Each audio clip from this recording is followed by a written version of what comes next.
शिवछत्रपतींचा तेजस्वी वारसा घेऊन हिंदवी स्वराज्याचे रक्षण करण्यासाठी सिंहासारखे उभे राहिले होते. छत्रपती संभाजी महाराज.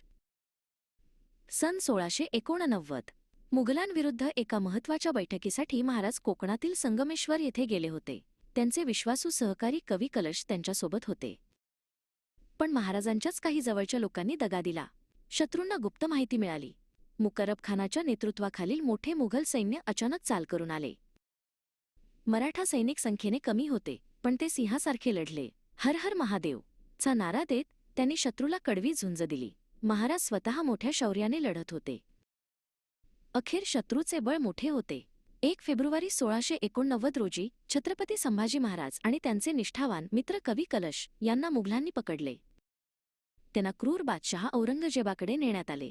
औरंगजेबाने महाराजांना धर्मांतर करण्याची सक्ती केली आणि हिंदू धर्म सोडून मुस्लिम धर्म स्वीकारायला सांगितले.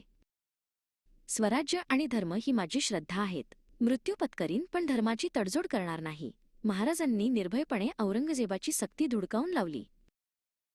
औरंगजेबाने महाराजांना कैद केले आणि त्यांच्यावर अमानुष अत्याचार केले, पण महाराजांची धर्मनिष्ठा कणभरही ढळली नाही. स्वराज्याच्या आणि धर्माच्या रक्षणासाठी त्यांनी आपले सर्वोच्च बलिदान दिले. 11 मार्च 1689 रोजी औरंगजेबाने त्यांची निर्घृण हत्या केली. म्हणूनच धर्म आणि स्वराज्यासाठी स्वतःचे रक्त अर्पण करणाऱ्या या महापुरुषाला धर्मवीर संभाजी महाराज म्हणून ओळखले जाते. त्यांचे बलिदान आपल्यासाठी नेहमीच प्रेरणादायी राहील.